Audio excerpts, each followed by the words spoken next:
Details చూస్తే నేతన్నల సంక్షేమమే ప్రభుత్వ ధ్యేయమని అన్నారు ప్రభుత్వ విప్ ఆది శ్రీనివాస్. స్వయం సహాయక సంఘాల మహిళలకు రాష్ట్ర ప్రభుత్వం 2 చీరలు ఇవ్వబోతోందని చెప్పుకొచ్చారు. ఆయన చీరల తయారీ ఆర్డర్ను ఇటు సిరిసిల్ల పవర్ లూమ్స్ కు ప్రభుత్వం అప్పగించిందని తెలిపారు. గత సర్కార్ కమిషన్లకు కకృతిపడి బతుకమ్మ చీరలను కిలోల లెక్క సూరత్ నుంచి తెప్పించారని ఆరోపించారు.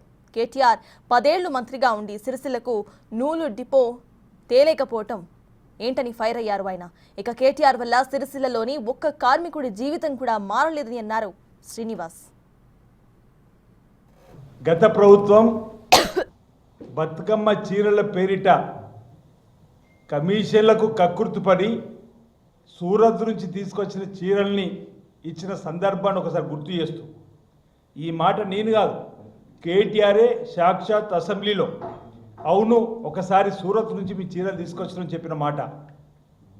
అంటే కేజీల కొద్ది కొనుక్కొని వచ్చి ఇచ్చినటువంటి పరిస్థితి ఆ ప్రభుత్వంలో అయితే, ఈరోజు మహిళా స్వశక్తి సంఘాలకు ఇచ్చేటువంటి చీరలు ఓవైపు నాణ్యతతో కూడినటువంటి చీరలు ఇవ్వడంతో పాటు మరోవైపు మరమగ్గాలపై ఆధారపడుతున్నటువంటి కార్మికులు ఆసాములకు ఈ చీరల ఆర్డర్ ఇవ్వాలని 8 మాసాలు పని కల్పించాలని చెప్పండి. దీంతోపాటు ప్రభుత్వానికి సంబంధించినటువంటి ప్రభుత్వ రంగ సంస్థలకు సంబంధించినటువంటి ఆర్డర్లు కూడా టెస్కోకి ఇవ్వాలని చెప్పండి. 1వ తారీఖు 12 నెలలో ఏదైతే ఒక జియోని తీసుకుని వచ్చి జియో నెంబర్ 1/11/3/2024 నాడు చేనేత కార్మికులు ఉపాధి మరియు సంక్షేమం కోసం అన్ని ప్రభుత్వ విభాగాలకు అవసరమైన వస్త్రాన్ని టెస్కో నుండి కొనుగోలు చేయని చెప్పిన కూడా జియో ఇచ్చినటువంటి సందర్భాన్ని కూడా సందర్భంగా గుర్తు చేస్తూ, మరమగ్గాల పరిశ్రమకు సంబంధించి 30 సంవత్సరాలుగా ఎదురు చూస్తున్నటువంటి కార్మికుల కళ చిరకాల స్వప్నం యార్న్ డిపో.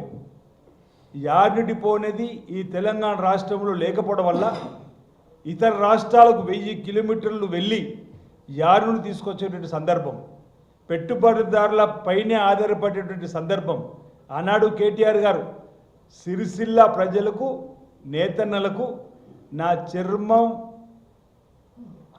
చెప్పులు కుట్టించినా తక్కువే చెప్పండి మాటలకే పరిమితమైన తప్ప ఆ నేతన్నలు అక్కడ ఇంచుమించు 30,000 పవర్లూమ్స్ ఉన్నటువంటి సందర్భంలో 30,000 పైన కార్మికులు ఉన్నటువంటి ఆ క్షేత్రంలో వారి ఓట్లతో ఎమ్మెల్యే గెలిపేది కనీసం యార్డు డిపో తీసుకొస్తున్న ఆలోచన కూడా వారికి రాని సందర్భం. మాటలు మాత్రం చెప్తే మహాభారతము రామాయణం చెప్పినంత వారు చేసినటువంటి సందర్భంలో మనం